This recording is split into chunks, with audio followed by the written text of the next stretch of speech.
સંગી જીવન આજે રવિવારના અનુક્રમમાં આજે વેદસ્તુતિ જે છે તે આપણે જોઈ રહ્યા છે.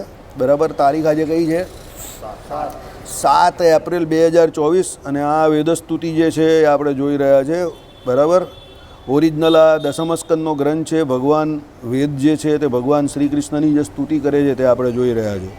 અને એ ભગવાન સર્વના કારણ અને સર્વજનને અગોચર અને સદા દિવ્યમૂર્તિ એવા જે તમે તે તમારો પોતાનો ભક્તજનના સુખને પોતાના સ્વરૂપનું જ્ઞાન કરાવીને જીવના બંધન ટાળવાને અર્થે પરમ દયાએ કરીને દેવ મનુષ્યાદિકને વિશે જે અલૌકિક દિવ્ય જન્મ તેને જે પુરુષ જે તે બીજા કર્મ આધીન જીવના જેવો કહે છે અને કૃપાએ કરીને સર્વજનના નેત્રને ગોચરપણાને પામીએ એવા સત્યમૂર્તિ જે તમે તે જે કાર્યજી અને અર્થે પ્રગટ થયા હો તે સંપૂર્ણ કરીને પોતાની ઈચ્છાએ નટને પેડે એટલે પેઠે આવે, અહીંયા પ્રિન્ટિંગ મિસ્ટેક છે, અંતર્ધાન થયા જે તમે તે તમારું બીજા કર્માધીન જીવના જેવું મરણ કહે છે.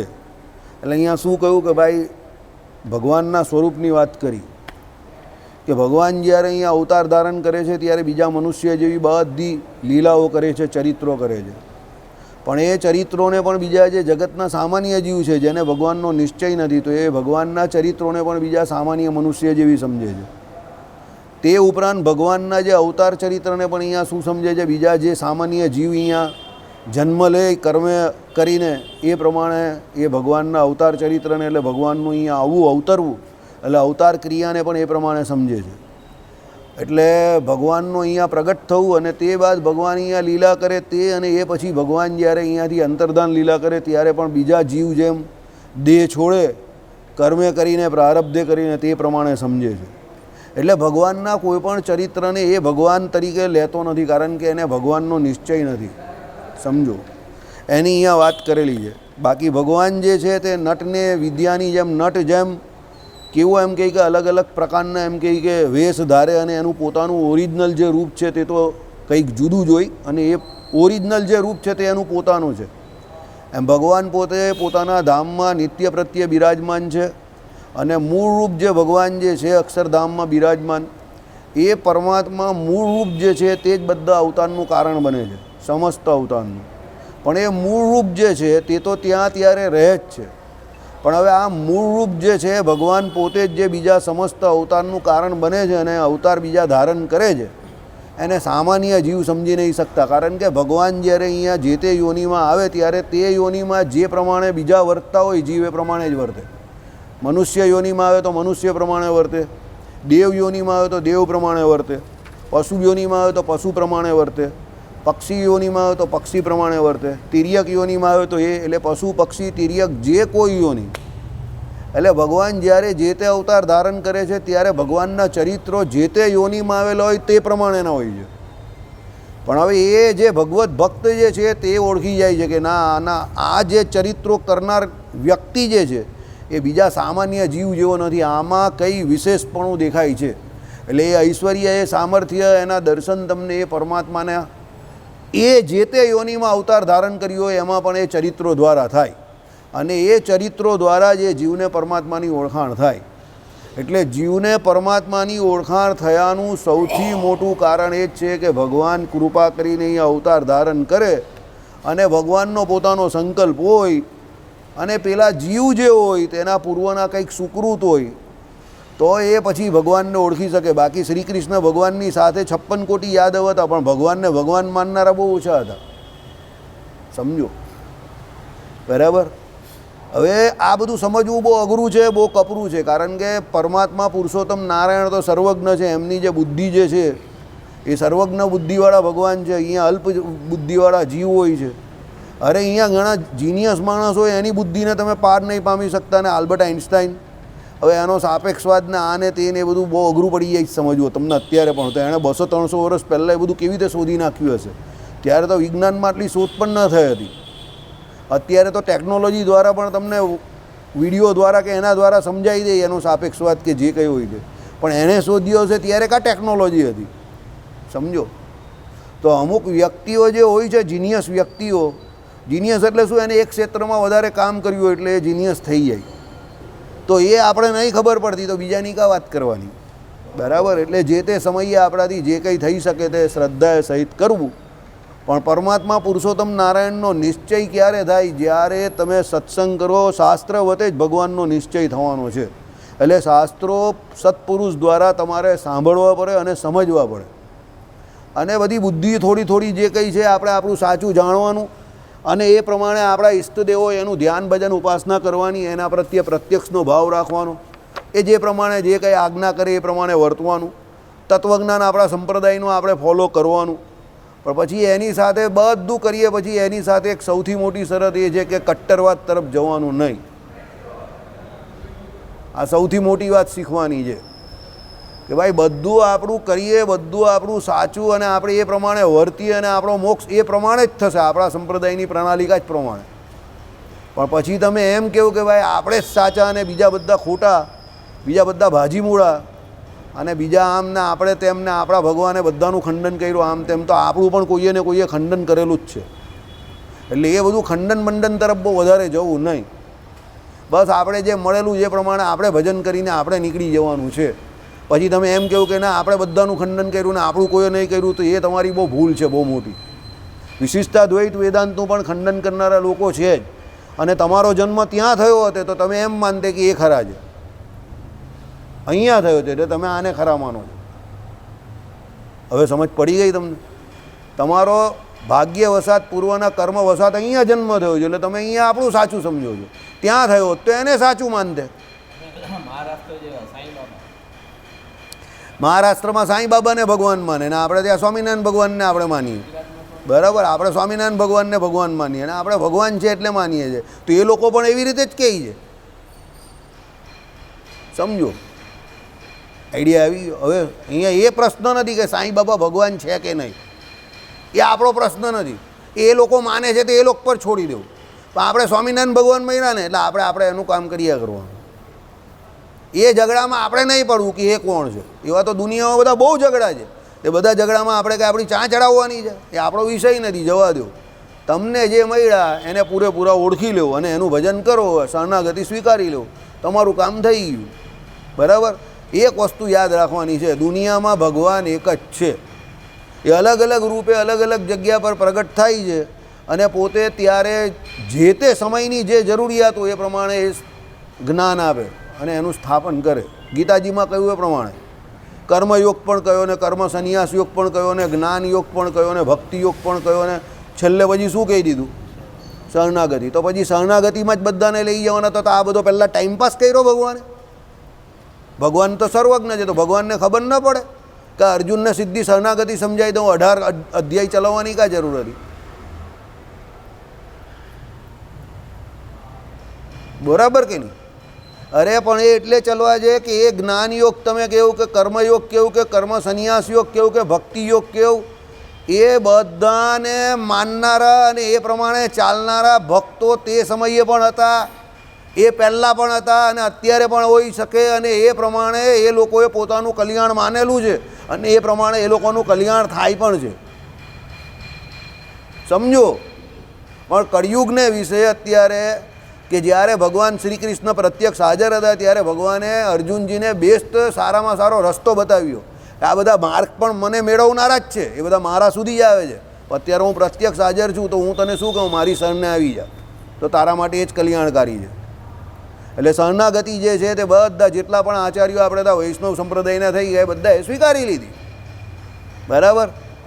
અત્યારે કોઈ ભાઈ એવું કહેતા હતા દિનેશ કાકાને કે એ તમે જે ચલવું એમાં તો દ્વૈત અને અદ્વૈત શ્રુતિઓની વાત કરેલી છે, મતની વાત કરી જ નથી. અરે પણ એ દ્વૈત અને અદ્વૈત શ્રુતિ પરથી તો મત લીધા છે આચાર્યોએ. તો દ્વૈત અને અદ્વૈત શ્રુતિઓ જો બાધ્ય બાધક નહીં હોય તો એના મત પણ કઈ રીતે બાધ્ય બાધક હોય?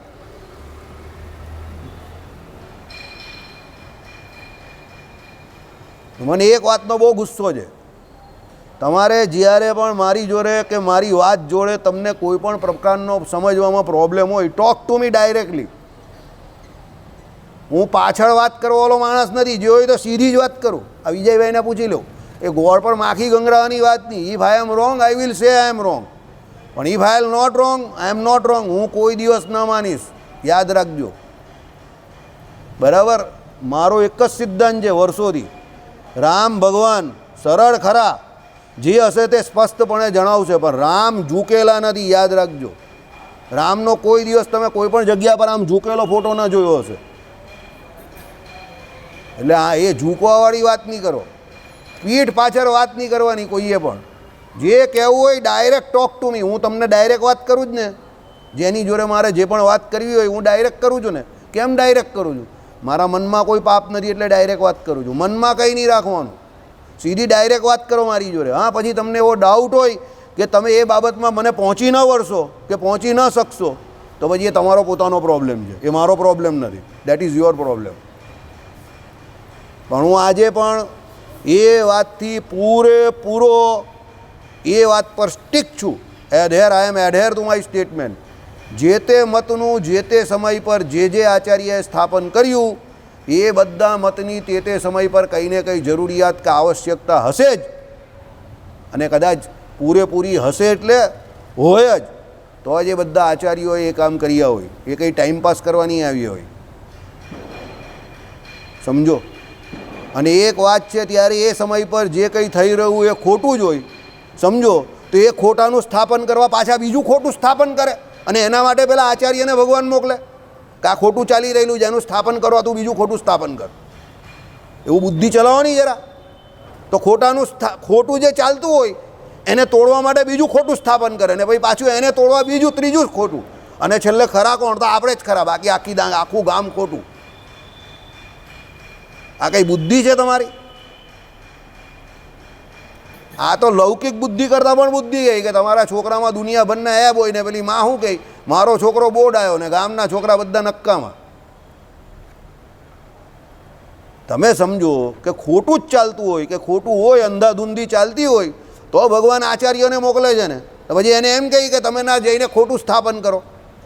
કાં એ આચાર્ય પોતે ખોટું સ્થાપન કરે અને એ પછી એમ કહે કે તમે મારું ખંડન કરજો પાછા. તે સમયે એની જરૂરિયાત હોય, અને બુદ્ધિ પ્રદાતા ઈશ્વરે તે સમયે એટલે જ એમને બુદ્ધિ આપેલી હોય, અને એટલે જ એમણે એ મતનું તે સમયે સ્થાપન કરેલું હોય. સમજો મારી વાત, બરાબર? અને પછી જ્યારે એનું ખંડન થયું હોય ત્યારે એમની વાત જે હોય એ પ્રમાણે લોકો એ મત લઈને લોકો ખોટી રીતે એને ગ્રહણ કરીને એનો દુરુપયોગ કરતા હોય. કારણ કે બધું લીધેલું બધાએ વેદોમાંથી છે, શ્રુતિઓમાંથી લીધું છે. તે શ્રુતિઓમાંથી લીધું હોય એટલે પછી એનું ખોટી રીતે એ લોકો અર્થઘટન કરીને આચરણ એ લોકોના ખોટા હોય, એટલે પાછા કોઈ બીજા આવે તો એનું ખંડન કરે, ત્રીજા આવે તો પાછું કોઈ એનું ખંડન કરે. તો એનો મતલબ એવો નથી કે પેલા જેને પહેલાં સ્થાપન કરેલું તે સાવ ખોટા હતા. આ જે નાસ્તિક છે એ ખોટા છે, જે વેદ વિરુદ્ધ વર્તે છે એ ખોટા છે, જે જગતની ઉત્પત્તિ સ્થિતિને પ્રલયના કરતાં પરમાત્માને નથી માનતા એ ખોટા છે. તે તો સદદર્શનમાં કહી જ દીધા છે, વૈશેષિકો અને નૈયાયિકો.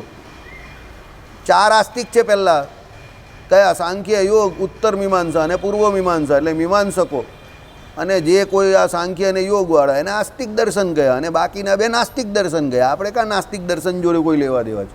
જે ન માનતો એને જવા દેવાનો. જૈન મતની લોકો વાત કરે એ નાસ્તિક છે, તો આપણે એને જવા દેવાનો. અદ્વૈત મત પરબ્રહ્મ પરમાત્મા પુરુષોત્તમ નારાયણને તો માને જ છે ને, એ સમયની જરૂરિયાત એ હતી, તેમણે એ પ્રમાણે રજૂઆત કરી શંકરાચાર્યએ. તમારા આપણા ઈષ્ટદેવે એ સમય પર અદ્વૈતીઓ હતા, તે અહમ બ્રહ્માસ્મિ કરીને ભગવાનનું ભજન નહીં કરતા હતા. એ લોકો શુષ્ક વેદાંતી થઈ ગયેલા. વેદાંતી કરા પણ શુષ્ક, ભજન કર્યા વગરના. તો શ્રીજી મહારાજે એમનું ખંડન કર્યું, બરાબર? તો બરાબર હતું, તો એમનું ખંડન કર્યું, ને એ વિશિષ્ટાદ્વૈત વેદાંત પકડો. અને પાછી સૌથી મોટી વાત, શ્રીજી મહારાજે કંઈ નવો સવો વિશિષ્ટાદ્વૈત મત નહીં સ્થાપ્યો, એ તો રામાનુજાચાર્યનો જ લીધેલો સીધો. એટલે પીઠ થપથપાવી હોય તો તમારે રામાનુજાચાર્યની પીઠ થપથપાવી પડે કે રામાનુજાચાર્યએ જે કામ કર્યું એને ઈષ્ટદેવ શ્રી સ્વામિનારાયણ ભગવાને સીધું સ્વીકારી લીધું, તો તમારે એની પીઠ થપથપાવી પડે, રામાનુજાચાર્યની. અને શ્રીજી મહારાજની તો તમે પીઠ થપથપાઈ નહીં શકો, કારણ કે એ તો ભગવાન હતા. પણ તમારે you should respect Ramanujacharya also, કારણ કે એમનો મત સીધો શ્રીજી મહારાજે લીધો, ભગવાને લીધો, બરાબર? એનો મતલબ એવો નથી કે બીજા ખોટા છે, કારણ કે એ ફક્ત ભગવાનને પામવાનો માર્ગ છે, યાદ રાખજો. મતો જે છે તે ફિલોસોફી છે, કોને? ભગવાનને મેળવવાની ફિલોસોફી છે. એટલે મતોમાં બધાનો ફેરફાર થોડો હોય, બરાબર? અને એ તમારે સ્વીકારવો પડે, કારણ કે જગતમાં પરમાત્મા તત્વ એવું છે કે એના વિશે વેદ પોતે પણ નિગમ નેતિ નેતિ ન ઇતિ કહે. એટલે ભગવાન વિશે આવું જ હશે એવું કન્ફર્મ કોઈ ન કહી શકે કે આવું જ છે. એ ફક્ત ભગવાન કહી શકે. અને એ શ્રીજી મહારાજ ભગવાન છે એટલે આપણે એવું કહીએ તો પેલી બાજુ ચૈતન્ય મહાપ્રભુને પણ એ લોકો ભગવાન જ કહી છે. સમજો બરાબર. અને અચિંત્ય ભેદાભેદવાળા મીરાજબાઈની પણ સ્થિતિ કંઈ નાની નહીં હતી. એટલે એ મત પ્રમાણે પાછા એ લોકો એવા હરિભક્તો પણ હતા. તો પછી તમે એને એવી રીતે કહી દે કેવું કે હાવ ખોટા છે. એટલે ભગવાને એનું નિરૂપણ કરેલું છે સત્સંગી જીવનમાં કે જે શ્રુતિઓ છે તે પ્રમાણે એ શ્રુતિઓ લઈને હરિભક્તોએ ભજન કર્યું. અને એ હરિભક્તોની એ પ્રમાણેની સ્થિતિ હોય છે તે સ્થિતિના નિરૂપણ જે કોઈ છે તે શ્રુતિ રૂપે વેદોમાં પહેલેથી ઓલરેડી કરેલા છે કે આ પ્રમાણે આવું થશે ને આવું કરશે લોકો અને આવું માનશે. અને એ પ્રમાણે જ આપણે બધા વર્તી રહેલા છે. તો વેદોમાં શ્રુતિઓમાં પહેલેથી જે લખેલું હોય તો એ બધું અનાદિકાળથી ચાલતું આવે છે. તો એમાં બધા ઘણા બધા લોકો જે છે મોટા મોટા આચાર્યોને એ ફોલો કરે છે. એ તો આપણે ત્યાં અહીંયા શું છે કૂવામાંના દેરકા જેવા અહીંયા 4-5 જણા બધા ખુરશી નાખીને બેસીને લવારા કર્યા કરે છે. એટલે રમેશભાઈ ઓઝા આમને પેલો ફલાણો આમને ઢીમકો આમને રમેશભાઈ ઓઝા પાસે જાતો ખરો તું આગે છે હું પીછે છે પૂની કરાવી નાખે તો મારું નામ વાસુદેવની. રાઘવાચાર્યને સમજ નહીં પડતી ને પેલાને સમજ નહીં પડતી બધી તમને જ સમજ પડી ગઈ. હું અત્યાર સુધી મેદાનમાં આવતો નહીં હતો એટલે મેં કોઈ સંપ્રદાયના માણસને હું મગજમારી કરી એટલે હું શાંતિથી બેઠેલો હતો. તો બધા પીઠ પાછળ વાત કરતા થઈ ગયા ખોટું ચલવે હું ખોટું ચલવે કાં ખોટું ચલવું શું ખોટું ચલવું બધા શ્રીજી મહારાજના વાક્યો તો ચલવા પણ તમારાથી એ નહીં ખમાતું કે અમે બીજાના વખાણ કરીએ. અરે એણે કામ તો કર્યું જ તે જો ડાંગ જિલ્લાને વિશે એણે જઈને પાઠશાળા ખોલી નાખી. હિન્દુઓનું જે ધર્માંતરણ થતું હતું તે અટકાવ્યું. તમે આવા કેટલા કાર્યો કરેલા છે કે આ એ ખોટો ને પેલો ખોટો. રાઘવાચાર્યનું કામ તો જોઉં ત્યાં જઈને એમણે શું કામ કરેલું તે તો જોઉં. વૈદિક યજ્ઞો કરાવે છે એમાં કેટલી બધી જગ્યા પર એમની હાજરી જોઉં કેટલા એમને પારાયણ કરાવીએ એ તો જોઉં. એટલે હું બધે તમને લોકો સાંભળે એટલે તમને સાંભળ્યા કરવાનું એવું છે. તમે જ બધા હોશિયાર છો. એ લોકોના સંસ્કૃતનું એ લોકોની વિદ્વત્તાનું કંઈ લેવલ તો જોઉં. એ વ્યક્તિઓને તો જોઉં. સનાતન સંસ્કૃતિમાં અત્યારે એમને માનનારા કેટલા લોકો છે એ તો તમે જોવો. ઓનલાઈન કે સોશિયલ મીડિયા પર હું તમે કંઈ 200, 500, 1000 કે 2 લાખ 2 લાખ ફોલોઅર્સ તમારા થઈ ગયા એટલે હું તમને એમ માનો જ કે તમે બધા સાચા. ખોટા લવારા કર્યા કરે. શાંતિથી ભજન કરો. એટલે જ હું તમને કહું છું કોઈ દિવસ સત્સંગ પણ છે ને યાદ રાખજો અનઓફિશિયલ નહીં કરવાનો. અનઓફિશિયલ સત્સંગ બી જે જગ્યા પર થાય ને એમાં ટીકા ટિપ્પણી જ થાય એકબીજાની. સત્સંગ ઓફિશિયલ જ કરવાનો. શાસ્ત્ર લઈને અને ભગવાનનો આવાહન મંત્ર બોલીને તેમાં કોઈ વ્યક્તિ વિશેષની ટીકા નહીં થાય. સીધું શાસ્ત્ર જ ચાલે. આ મને ખબર પડી બહુ મોડી કે જે ખૂણિયામાં આમ તેમ બધે ભેગા થઈને બધા જે કરતા હોય ને એમાં આવું જ થાય. એક વ્યક્તિનું ખંડન થાય. પેલો આમ કહેતો હતો ને પેલો આમ કહેતો હતો. એમાં કોઈ ફમ વાત નહીં થાય સત્સંગની. સમજો. અને જેને વાત કરવી હોય તો મારી જોડે ડાયરેક્ટલી વાત કરે. મારો ફોન ચાલુ જ છે. સમય હશે તો વાત કરીશ. સમય ન હશે તો પછી વાત કરીશ. પણ કોઈની પણ જોડે હું વાત કરવા તૈયાર છું. આ ઓનલાઈન કહી દીધું. જેને મારી જોડે ચર્ચા કરવી હોય તો હું કરવા તૈયાર છું. પીઠ પાછળ વાત નહીં કરો જે પણ કોઈ હોય તે. બરાબર ને હું કોઈ દાદાગીરીથી નહીં કહેતો. મને એટલો આત્મવિશ્વાસ છે કે જે કંઈ ચાલ્યું તે બધું બરાબર જ ચાલ્યું છે. એટલે પીઠ પાછળ વાત નહીં કરો. સીધી વાત કરો મારી જોડે આવીને. Talk to me directly. I don't have any problem. પહેલાં પણ ન હતો ને અત્યારે પણ નથી. અને હું હંમેશા કહું છું કોઈ વ્યક્તિ ખોટો હોતો નથી. વિચારો અમુક વ્યક્તિના આમ તેમ હોઈ શકે. અને આપણે બધા હરિભક્ત છે સત્સંગી છે. બધાને ભગવાનનું ભજન કરવાનું છે તો બધા પોતપોતાના હિસાબે સમજણ પ્રમાણે કરે છે. પણ પછી તમે એમાં એમ સ્ટેમ્પિંગ કરી નાખો કે ભાઈ આપણે જ સાચા કે તમે જ સાચા કે બીજા બધા ખોટા. એ વાત હું માનતો નથી. કારણ કે રજોગુણ તમોગુણ અને સત્વગુણ બધાને જ વર્તે છે. તમને પણ વર્તે જ બીજાને પણ વર્તે છે. તો રજોગુણ ને તમોગુણ વર્તતો હોય ત્યારે તમે પણ ખોટું કરી શકો છો કે ખોટું બોલી શકો છો અને બીજા પણ બોલી શકે છે. એમાં કંઈ ઝઘડો કરવાની કોઈ જરૂર નથી. એટલા ફ્રેન્ક રહેવું તમે. બરાબર. હમણાં કોઈ વાત નહીં. ચાલો. એટલે દિવ્ય થકા મનુષ્ય ભાવે વર્તતા એવા જે સાક્ષાત પરમાત્મા તમે તે તમારે વિશે ભેદને કહે છે. એ લોકો ભગવાનને પણ ભગવાન નહીં માનતા. ભગવાનને વિશે પણ પેલા સામાન્ય વ્યક્તિ જેવા ભેદને કહે છે. અને શ્રવણ કીર્તન આદિ કરીને મોક્ષનું પમાડનારું એવું સત્ય સ્વરૂપ જે તમારું મનુષ્ય ભાવે યુક્ત દિવ્ય ચરિત્ર તેને બીજા કર્માધીન જીવના લૌકિક વ્યવહાર જેવું કરે છે. ભગવાનના જે ચરિત્ર છે બધા શ્રવણ કીર્તન કરવા જેવા છે, બરાબર. જન્મ ચ કર્મ ચ દિવ્યમ એમ કરીને ભગવાન શ્રી કૃષ્ણએ ગીતામાં કહ્યું છે કે મારા જન્મ અને કર્મને જે જીવ દિવ્ય માનશે તે બધા એમ કહે કે મને પામશે, મારા પરમધામને પામશે. હવે એ ચરિત્રોને, ભગવાનના ચરિત્રોને જે વ્યક્તિ સામાન્ય લોક વ્યવહારના ચરિત્રો લોકોના હોય એવા માનશે તો પછી એમ કહે કે એનાથી કંઈ થાય નહીં. શિશુપાલની જેમ આ બધી શિશુપાલવાળી વૃત્તિ છે. ભાઈ શિશુપાલ શું કહેતો હતો કે ભાઈ ભગવાનને ભગવાન ન માનતો હતો, પાંડવોએ માન્યા એટલે કે ભગવાન ન થઈ ગયા, બરાબર. એ પ્રમાણે ભગવાનનું ખંડન કરતો હતો. પણ એને કરીને ભગવાનનો ભગવત ભાવ કંઈ ઓછો ન થયો, ભગવાનનું મહાત્મય કંઈ ઓછું ન થયું, કંઈ ઘટ્યું નથી, બરાબર. ચલો. અને એવી રીતે કહેનારા જે પુરુષ તેમણે પોતાની બુદ્ધિએ કરીને કલ્પ્યા એવા જે ભ્રમ તેણે કરીને પુરુષ એવી રીતે બીજા પ્રત્યે ઉપદેશ પણ કરે છે. એટલે એ પોતાની બુદ્ધિ તો ખરાબ થઈ લે એટલે બીજાને પણ પાછું એવી રીતે જ કહે, ભગવાનના ચરિત્રને વિશે દોષ બતાવે કે એ કંઈ ભગવાન નથી, એ તો આપણી જેમ જે આપણે કરીએ તે કરે. અને એ પુરુષની બુદ્ધિમાં એવો ભ્રમ સાણે કરીને થયો છે તો એમની સમજણ એમ છે જે જેવા સત્વાદિક 3 ગુણાત્મક જો આવી ગયું ને સત્સંગમાં આપણે ભગવાન સાક્ષાત રહેલા છે. હમણાં જ વાત કરીને હવે મેં આ બીજા પાના પર હતું, મેં કંઈ સાંભળેલું નહીં. આ પ્રોબ્લેમ છે આપણે બધાને, યાદ રાખજો. જીવ જે માત્ર છે ને અહીંયા રહેલા એને આપણે બધાને આ પ્રોબ્લેમ સતાવે છે. આપણે બધાને ગુણ અલગ અલગ વર્તે છે, સમજો. એ ગુણ જે પ્રમાણે વર્તતા હોય એ પ્રમાણે આપણે નિરૂપણ કરતા હોઈએ. સંકીર્ણતા મગજની જે છે પહેલાં એ દૂર કરવાની બહુ જરૂર છે. પરમાત્મા તત્વને સંપ્રદાય પ્રમાણે આપણે માનીએ પણ સંપ્રદાય લેવલથી પણ પરમાત્મા બહુ મોટું તત્વ છે, યાદ રાખજો. પરમાત્મા તત્વને સંપ્રદાય લેવલ સુધી મર્યાદિત ન કરો, સમજો. તમારા સંપ્રદાયની જે રીત ભાત પ્રણાલિકાઓ એ પ્રમાણે વર્તો, પણ પરમાત્માને સંપ્રદાયના વાળામાં તમે બાંધી ન શકો કે એ પરમાત્મા અમારા સંપ્રદાયમાં અમે જેમ કહીએ એવાને એટલા જ હોય. એ ભૂલ છે આપણી. કારણ કે પરમાત્મા જે તત્વ જે છે તે સંપ્રદાય પૂરતું મર્યાદિત કે બંધિત નથી.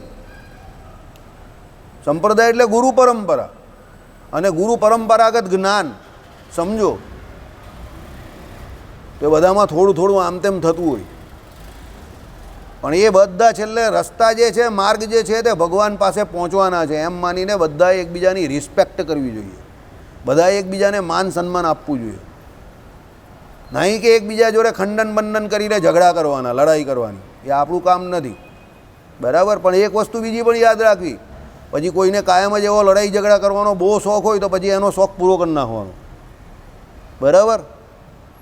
કોઈને એવું બહુ હોય તો આપણે આપણી શાંતિ કાયમ જાળવી રાખીએ, પણ પછી કોઈ કાયમ પેલી હરી કર્યા કરે તો પછી એને કહી દેવાનું કે ચાલ ભાઈ હવે તારું શું છે, જે હોય તો પૂરું કરી નાખતો તું, પણ આ સખર વગર નહીં કર્યા કર, તને શું પ્રોબ્લેમ છે બોલ, બરાબર.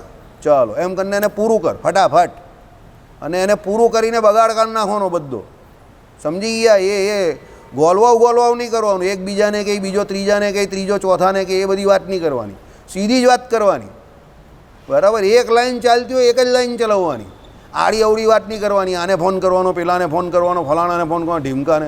જેની જોડે જે વાતમાં તમને પ્રોબ્લેમ છે એની જોડે ડાયરેક્ટ વાત કરો ને, એ આજુબાજુવાળાને શું વાત કરવાની. જે વાતમાં તમને નિરાકરણ જોઈએ છે, નિષ્કર્ષ જોઈએ છે, તો જેણે એ વાત કરી એની જોડે વાત કરો, ટોક ટુ હિમ ડાયરેક્ટલી. હું તો તૈયાર જ છું બધા જોડે વાત કરવા, કોઈ પણ આવ્યું હોય. આગળ એક કોઠારી પણ આવેલા, મને કહેતા હતા કે આપણો મત જે છે તે સ્વરૂપાદ્વૈત છે, મારી જોડે પ્રદક્ષિણા કરતા હતા. ભાઈ મને હસવું આવી ગયું એકદમ, તો મને કહે તમે કેમ હસો છો? હું તમે સ્વરૂપાદ્વૈતની જે વાત કરો છો, સ્વરૂપથી એકત્વની જે વાત કરો છો, એ સ્વરૂપથી એકત્વ કોઈ દિવસ પરમાત્મા અને જીવાત્મા વચ્ચે સંભવતું જ નથી. પ્રથમના 43માં વચનામૃતની ટીકા વાંચો. આપણો મત વિશિષ્ટાદ્વૈત જ છે, સ્વરૂપાદ્વૈત નથી. અહીંયાના કોઠારી હતા પાછા અને ભણેલા હતા. મને કહે કે એટલે તમે શું કહેવા માગો છો? મેં કહું તમે સભામાં કાયમ સ્વરૂપાદ્વૈત કેવું છો, પણ સ્વરૂપથી અદ્વૈત શક્ય નથી, કારણ કે જીવ બધા અલગ અલગ છે અને જીવ અને ભગવાન તો સાવ અલગ છે, સમજો. તો સ્વરૂપથી અદ્વૈત શક્ય નથી. ગુણથી ભગવાન બળાત કરીને પેલા જીવને પોતાના જેવા ગુણ આપે છે. એમાં પણ પાછી અમુક ભગવાને કન્ડિશન રાખેલી છે, અનાધિકારથી પરમાત્મા અને જીવ વચ્ચેનો જે ભેદ છે કે ભાઈ લક્ષ્મીજીનું પતિપણું નથી આવતું, એ પછી કૌસ્તુભ મરી ધારણીય નથી આવતું, ને અહીંયા પેલું શ્રીવત્સનું ચિહ્ન છે તે જગત વેપાર, આ બધું ભગવાન પોતાની પાસે જ રાખે છે, ભલે ધર્મબુદ્ધ જ્ઞાનનો પેલાનો વિસ્તાર થઈ ગયો, ભલે ભૂત ભવિષ્ય વર્તમાનને પેલો જાણતો થઈ ગયો, ભલે ભગવાન એના ગુણો બધા એને પેલાને આપે છે, પણ તો પણ એ જીવને ભગવાન વચ્ચેનો ભેદ તો રહે જ છે. પણ ગુણો જે છે એને કરીને પછી પેલા જીવને એવું થઈ જાય ભગવાનને ભજીને, તો એ ગુણે કરીને જેમ આ લોકોનું તમે વાંચતા હતા ભાગવતજીમાં શું આવ્યું, ગોપીઓ શ્રી કૃષ્ણ ભગવાનને ભજતી હતી, પછી શ્રી કૃષ્ણ ન હતા તે બધી ગોપીઓને એવું થયું કે અમે જ શ્રી કૃષ્ણ છે. આવું આપણા સંપ્રદાયના ભાગવતમાં લખેલું છે, અદ્વૈતમાં નહીં લખ્યું. હવે એ લોકોને એવું લાગ્યું અમે જ શ્રી કૃષ્ણ છે, એનો અર્થ શું થયો? ભગવાનનું ભજન કરીને ભગવાન જોડે રમણ કરીને એ ભગવાનના ગુણો જે છે તે એમને એમનામાં લાગ્યા. એસી લાગી લગન મીરા હો ગઈ મગન, એની જેમ આમાં ચોખ્ખું તો આવ્યું સત્સંગી જીવનમાં કે એ પોતે પોતાના આત્માને કે બીજાના આત્માને કોઈને નથી જોતો. તો પોતાના આત્માને અને બીજાના આત્માને નહીં જોતો તો જોઈ કોને? તો પેલા અદ્વૈત એવા ભગવાનને જોઈ. તો એની બુદ્ધિમાં અદ્વૈત આવી ગયો છે, સમજો. એની બુદ્ધિમાં એ અદ્વૈત એટલે એને તો ભગવાન બધે પોતાનામાં પોતે બી પોતાના અંદર ભગવાન જ દેખાય છે. એ એની સ્થિતિ છે. એ ગોપીઓના જેવી ભક્તિ કરવાની એની સ્થિતિ છે કે એને ભગવાન બધે જ દેખાય છે, સમજો. હવે એ આપણો મત છે કે નહીં એ અહીંયા હું વાત નહીં કરતો, પાછા તમે બધું ભેગું નહીં કરી નાખતા. આપણા મતમાં તો ઉપાસ્ય ઉપાસક ભાવ છે જ, અને ત્યાં જઈને પણ સેવા કરવાની જ નહીં, અહીંયા પણ સેવા, તો એ સિદ્ધ જ છે. પણ આ જે વાત કરી તે પણ પેલા નિર્વિકલ્પ સમાધિવાળાની છે વાત એવી, અને એનું નિરૂપણ શ્રુતિઓમાં કરેલું છે. તો પછી એ ખોટો કાદી થઈ ગયો? હું તમને એમ કહું છું, પહેલાં એ વસ્તુ સામેવાળો શું કહેવા માગે છે ને સમજો તો ખરા. હું સમજ્યા વગર કૂટ કરો છો કે આપણો મત જે છે તેને સમજો, અને બીજા પણ જે સાચું કહી છે એને સમજો. બંનેને મિક્સ નહીં કરો. ખોટું મિક્સ કરો છો તમે, પછી કંઈ ખોટું ચલવે છે. શું ખોટું ચલવું? પહેલાં સમજો તો ખરા કે શું કહેવા માગે છે. મેં ચોખ્ખું લખેલું છે કે આમાં દ્વૈત અને અદ્વૈત પ્રકારની શ્રુતિઓ જે છે એનું નિરૂપણ કર્યું, અને એ દ્વૈત અને અદ્વૈત શ્રુતિઓમાંથી જ મોટા આચાર્યોએ પોતાના મતનું સ્થાપન કર્યું છે. એ વેદ વિરુદ્ધ નથી, સમજો. અને એ વેદોમાંથી જ પેલા લોકો હિંસક યજ્ઞ કરતા હતા, સમજો. અને એ વેદ વિરુદ્ધ લોકો એ પહેલાં જગતગુરુ શંકરાચાર્ય આવ્યા એ પહેલાં નાસ્તિકોને એ લોકો વર્તતા હતા. એટલે એ વેદોની શ્રુતિમાંથી જ એમણે અભેદ શ્રુતિઓમાંથી જે જગતગુરુ શંકરાચાર્ય અદ્વૈત મતનું સ્થાપન કર્યું. તો તે સમયે યોગ્ય જ હોય. તમે જગતગુરુ શંકરાચાર્ય કરતાં હોશિયાર નથી, એ હું તમને લખીને આપું. જેને મારી જોડે લડવા આવવું એ બધાને કહું તમે જગતગુરુ શંકરાચાર્ય કરતાં હોશિયાર નથી. મને કોઈ કહે તો ખરો કે હું જગતગુરુ શંકરાચાર્ય કરતાં હોશિયાર છું, અને મને કહે તો એને કે જા જઈને નોર્થમાં જઈને અદ્વૈતવાદીઓ એને જઈને કે તું પાછો જીવતા આવ્યો તો મારી શરત. જગતગુરુ શંકરાચાર્ય જેટલું તમારામાં સામર્થ્ય પણ નથી કે આટલી 32 વર્ષની ઉંમરમાં તે સમયે 3 વખત આખી પૃથ્વીની એટલે ભારત વર્ષની યાત્રા કરીને આટલા બધા મંદિરોને તે સમયે જીર્ણોદ્ધાર કરાવવા, મૂર્તિનું સ્થાપન કરાવવું. અરે રાજાઓને એમણે સહકારમાં લીધા. રાજા ન હોય તો પ્રજાને અને પ્રજાઓ પાસે કામ કરાવ્યા. ઉપાસના બધી ફેલાવી એમણે, મંત્રો આપ્યા, સ્તોત્રની સ્થાપના કરી, કેટલા બધા સ્તોત્રની રચના કરી. તો તમે કંઈ એટલી કેપેસિટીવાળો કોઈ નથી અત્યારે. જે લોકો એનું ખંડન કરે છે કે જગતગુરુ શંકરાચાર્ય આમ કર્યું તેમ, એને કોઈને પોતાના બનાવેલા સ્તોત્ર બનાવવાની કોઈનામાં તાકાત છે? મને મારી પાસે એક તો આવે કે જગતગુરુ શંકરાચાર્યની જેમ વિષ્ણુ ભગવાનના કે ગણપતિજીના કે કોઈનું સ્તોત્ર જાતે બનાવી શકે? હા, બીજાનું હોય તો બેઠું અનુકરણ કરી શકે, પોતે બનાવે એટલું કોઈની વિદવત્તા છે અત્યારે? તો હું જગતગુરુ શંકરાચાર્ય ઉપર તમે ટીકા ટિપ્પણી કરવાના થઈ ગયા. તમારી એના જેવી સ્થિતિ છે. એ લોઢું પી જતા હતા અને દારૂ પણ પી જતા હતા. દારૂ એમને નશો નહીં ચડતો હતો અને લોઢું પીવાથી એમને કંઈ અસર નહીં થતી હતી. આવી નિર્વિકલ્પ સ્થિતિને પામી ગયેલા હતા. તમે સત્વગુણ, રજોગુણ અને તમોગુણ એમાં ભમતા માણસ, અને તમે જગતગુરુ શંકરાચાર્યની ઉપર વાત કરો કે એની સ્થિતિ ઉપર વાત કરી શકવાના? હું વાત કરો તમે? વાતમાં કંઈ માલ છે? ચામડા ઉખડી જશે. એ તો હું શાંતિ જાળવવામાં માનું છું એટલે. બાકી કોઈ એમ મને કહે કે ખોટું છે કે આમ છે કે તેમ મારી સામે આવે તો ચામડા કાઢી નાખું. હવે હું પણ મારા પર આવી જાઉં ને, જો કોઈ પોતા ઉપર જતો હોય તો હું પણ આવી જાઉં. કોની કેપેસિટી છે જગતગુરુ શંકરાચાર્ય જેટલી અહીંયા કે દારૂ પી જાય ને એ બંને પી જાય? ચાલો બોલો, કોઈ છે એવો એક?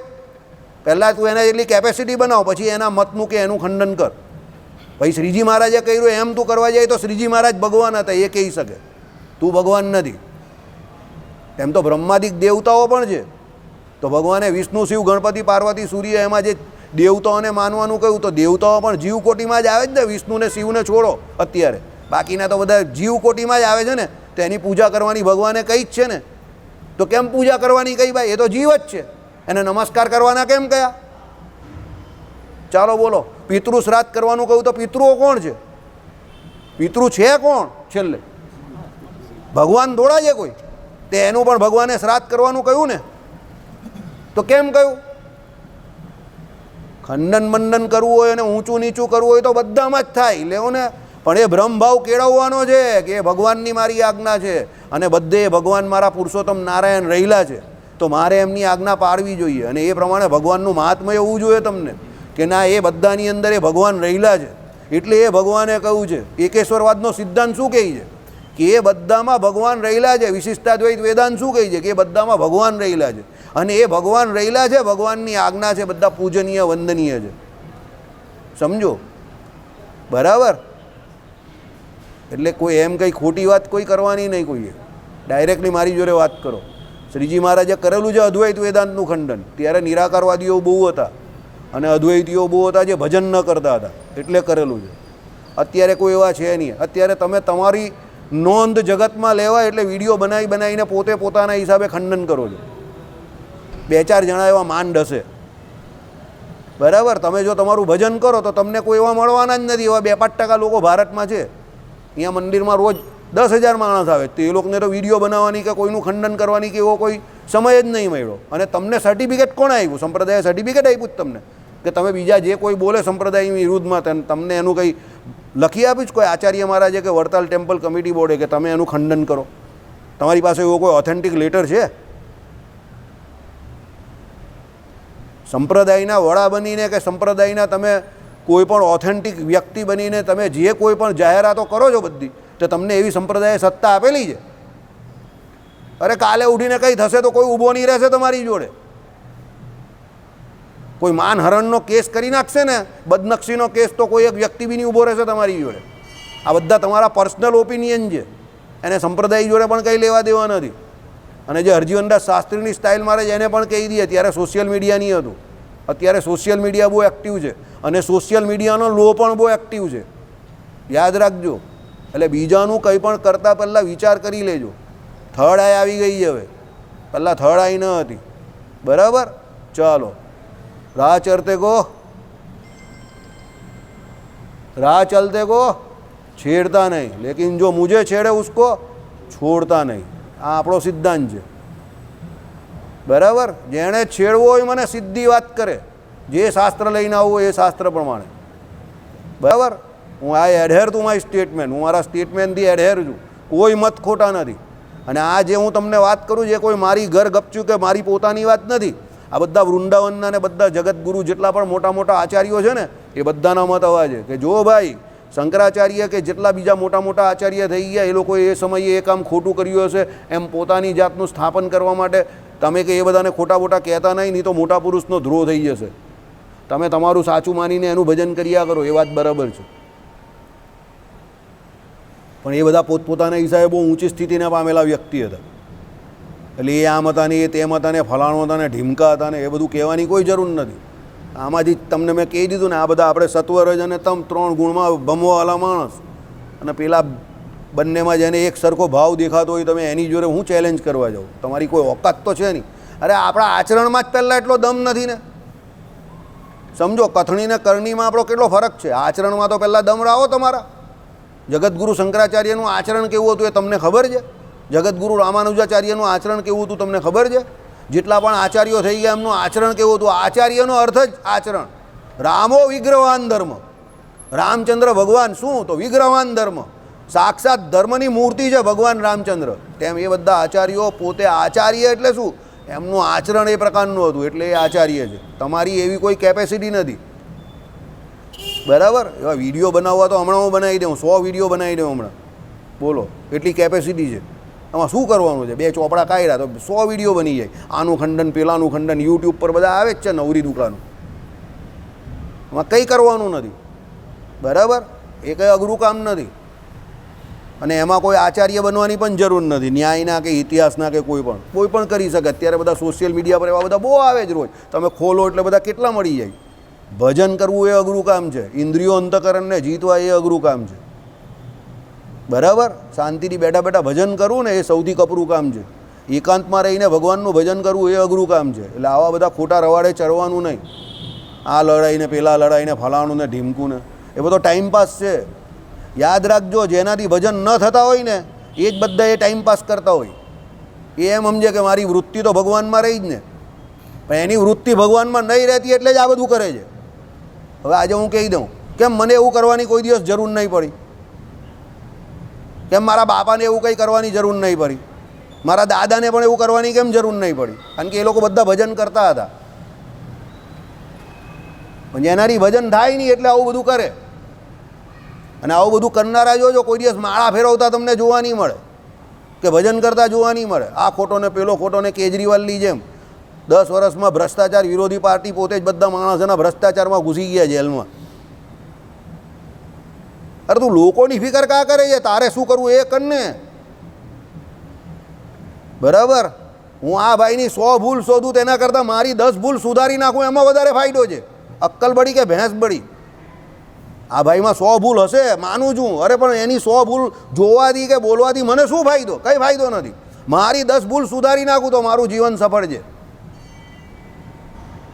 હું 100 માળા ફેરવતો થાઉં એ મારા માટે એચિવમેન્ટ છે, નહીં કે આખા ગામની હું પંચાયત કર્યા કરું. બરાબર, હવે જેને જે કહેવું હોય તે કહે, આવે મારી જોડે.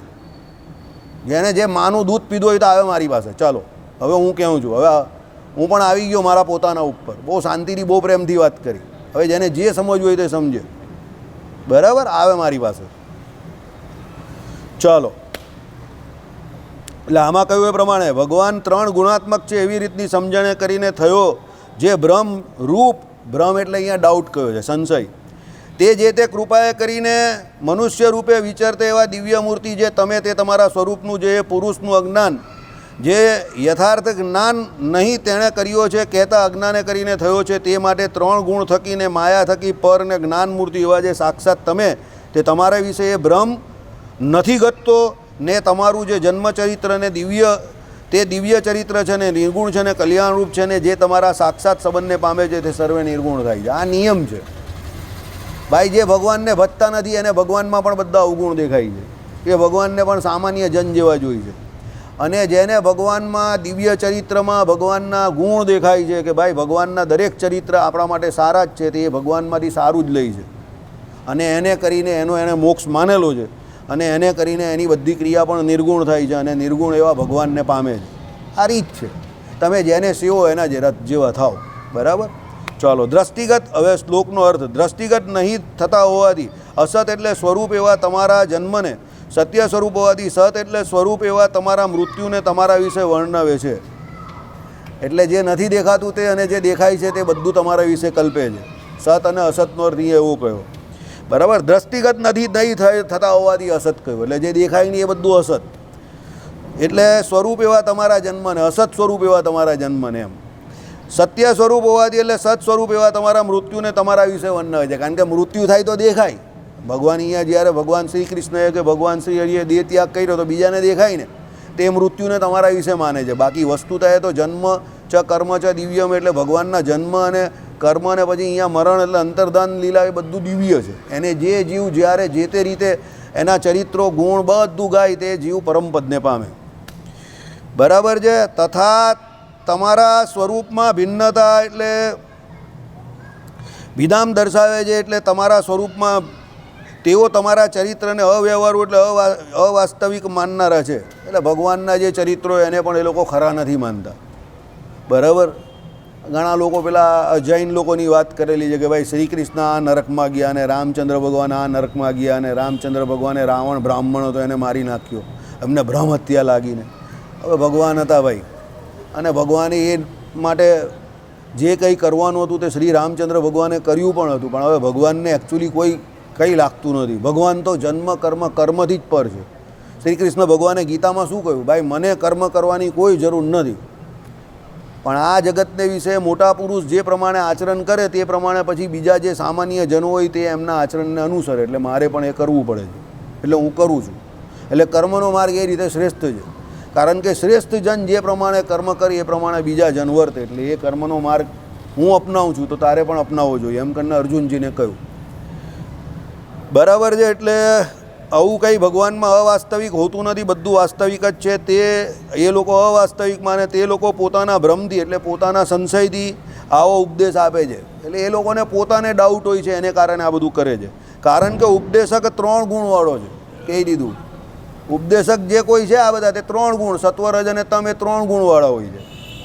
આથી અક્ષરધામમાં રહેલા પરત્ર એટલે જ્ઞાન અને રસથી ભરપૂર અને આપના સ્વરૂપમાં જે ભેદનું આરોપણ કરે છે તે ભેદ પણ તમારા સ્વરૂપમાં નથી.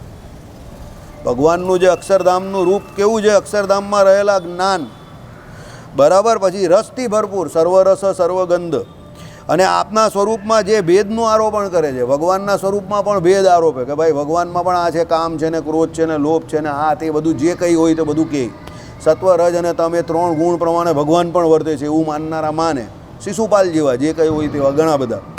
તે ભેદ પણ તમારા સ્વરૂપમાં નથી. ભગવાનના સ્વરૂપમાં કોઈ ભેદ નથી. ભગવાન કાયમ માટે નિર્વિકાર જ રહી છે, સ્વરૂપથી પણ અને સ્વભાવથી પણ. ભગવાનમાં કોઈ રીતે કોઈ પણ પ્રકારનો ભેદ સંભવતો જ નથી. ભગવાન તો જેવા છે તેવા ને તેવા જ છે. પછી એ ભગવાન અહીંયા અવતાર ધારણ કરે તો 12 લીલા કરે, એટલે અવતારમાં પહેલાં નાના હોય, પછી મોટા થાય. આ બધા જે તમને ભગવાનની અવસ્થામાં ને આ બધો ભેદ દેખાય, તે ભેદ તો ખાલી માનવા પૂરતો કે અહીંયા ચરિત્ર કરે. એટલે આપણા જેવા જે સામાન્ય જીવ હોય, એટલે મનુષ્ય સદરસ ચરિત્ર કરે તો સહજાતીય અને વિશેષ હેત થાય. એટલે આપણે એ ભગવાનમાં હેત થાય એના માટે ભગવાન કરે. બાકી એકચ્યુઅલી ભગવાનને કંઈ લાગતું ઓળખતું નથી. કોઈ પણ પ્રકારનો ભેદ પણ નહીં લાગતો, કોઈ પણ પ્રકારનું કર્મ ભગવાનને બાદ કરતું નથી. ચાલો, એટલે ભગવાનના સ્વરૂપમાં કોઈ ભેદ નથી. હવે આગળ ભાષ્યનો અનુવાદ. સમસ્ત વ્યવહાર અને શાસ્ત્રોનો જ્ઞાતા હોય તો પણ પરમાત્માના સ્વરૂપને યથાર્થ રૂપે જાણી શકતો નથી. આવી ગયું. પાના નંબર 125 વેદસ્તુતિ છે.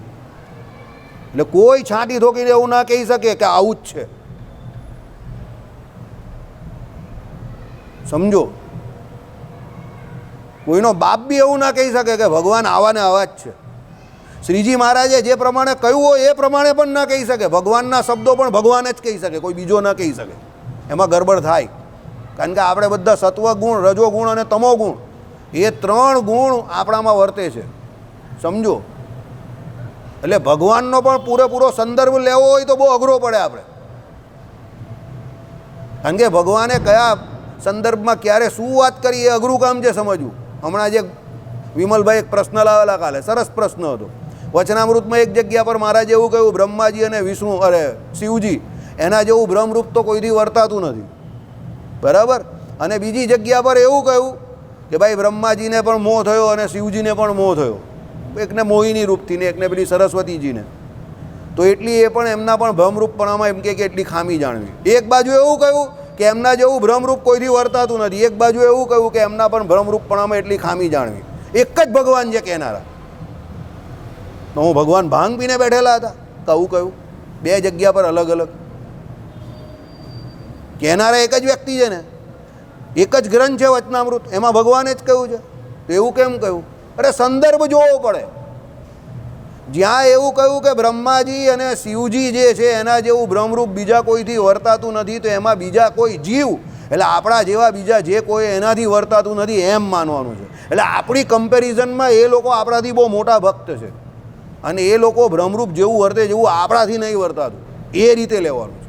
અને પેલું જે કહ્યું કે ભાઈ એમના પણ એટલા બ્રહ્મરૂપપણામાં ખામી જાણવી, તેમાં વિષયોનું પ્રાબલ્ય બતાવેલું છે કે ગમે તેવો સમાધિનિષ્ઠ હોય કે ગમે તેવો જીવ હોય, પણ વિષય હોય તે વિષય બહુ ખતરનાક વસ્તુ છે, ભલભલાને લઈ પાડે. એટલે ભગવાને કહ્યું ગમે એવો સમાધિનિષ્ઠ હોય તો પણ મનનો વિશ્વાસ કરવો નહીં. બરાબર. એના ભ્રમરૂપપણામાં ખામી એટલે લેવાનો મતલબ એવો કયો કે ભાઈ એ સમયે એ લોકો પણ લેવાઈ ગયા. કારણ કે ભગવાને જે પેલા 8 કહ્યા ને, દેશ, કાળ, મંત્ર, દીક્ષા, ક્રિયા, એ 8નું પણ પોતપોતાનું બહુ મોટું પ્રાધાન્ય છે. સમજો, કોરોના કાળમાં બધા હારા હતા તે પણ નહીં નીકળી ગયા ધડાધડ. મહારાજે શું કહ્યું? લક્ષાવિધ માણસો મરી જાય જે વર્ષે યુદ્ધાદિક થાય તે વર્ષે. તો હું બધાનો જીવનકાળ ત્યારે સમાપ્ત થઈ ગયો? ના, એવું ના હોય. કઠણ કાળ ચાલતો એટલે એવું થઈ જાય. એક સાથે બધાના પ્રારબ્ધ પૂરા નહીં થઈ જાય. મહારાજે કહ્યું એ પ્રમાણે દેશ તો મારવાડને વિશે ઘણા બધા સારા સારા સુકૃતવાળા પણ રાજા આવ્યા, પણ એ દેશ કેવો છે ત્યાં પાણી નથી થતા. તો પછી પેલા સારા રાજા આવ્યા સુકૃતવાળા, એના માટે કંઈ પાણી ઊંચા નથી આવી જતા મહારાજ કે, કારણ કે દેશ એવો છે. તો સુકૃતવાળા જે સારા રાજા હોય એને શું કરવું? તો એ દેશનો ત્યાગ કરી દેવો. અને મહારાજ કે પ્રમાણે જ્યાં રૂઢી રીતે રહેવાય એવું હોય ત્યાં રહેવું. બાકી આપણા જે ભગવાને શિક્ષાપત્રીમાં શું આજ્ઞા કરી, તમારા ધનનો નાશ થતો હોય, પ્રાણનો નાશ થતો હોય, આબરૂ જતી હોય, ત્યાંથી એમ કહે કે શું થઈ જવું? આગા પાછા થઈ જવું, ફૂટબોલ થઈ જવું, નીકળી જવું. અને જ્યાં જઈને રૂઢી રીતે ભજન થાય એવા સારા દેશકાર છે એવું આવું શ્રીજી મહારાજે કહ્યું. કેમ? તમે સારા હો એનો મતલબ એવો નથી કે પેલા દેશકાર ફરી જવાના છે. બધાનું પોતપોતાનું મહાત્મા પ્રાધાન્ય કહ્યું શાસ્ત્રમાં, એટલે એ બધું લેવું પડે, સમજો. એ પછી ન લેવું ને બધું એકને એક કૂટ કૂટ કરો તો ન ચાલે. અને આ તો મગજમાંથી જ કાઢી નાખજો, જેને પણ હોય તે બધાને કહી દઉં વિડીયો દ્વારા કે મને જે સમજાયું કે હું જે સમજો એ જ બધું સાચું છે. આ મગજમાંથી કાઢી નાખજો, નહીં તો બહુ ઊંધે માથે પટકાશો. ભાઈ મને સમજાયું એમ નહીં, શ્રીજી મહારાજ આવું કહે છે એવું મને લાગે છે. હવે એ શ્રીજી મહારાજ જાણે. મને એવું મારી બુદ્ધિ પ્રમાણે લાગે છે કે શ્રીજી મહારાજ આવું કહે છે. મે બી આઈ am wrong, May B I M right, એમ કહેજો, હળવા થઈને કહેજો. એમ નહીં કહેતા કે હું સમજો એ જ બધું સાચું. એ તો બધા 30 વર્ષથી 35 વર્ષથી 40 વર્ષથી બંડિયાઓ પણ બહુ કૂટકૂટ કરતા હતા કે અમે જ ભગવાનને સ્વામિનારાયણને ઓળખા, બીજા કોઈ ઓળખતા નથી. 6 મહિના પહેલાં બધા ગાયબ થઈ ગયેલા. બધાના પોતપોતાના વિડીયો પણ ઉતારી નાખેલા બધાએ યુટ્યુબ પરથી.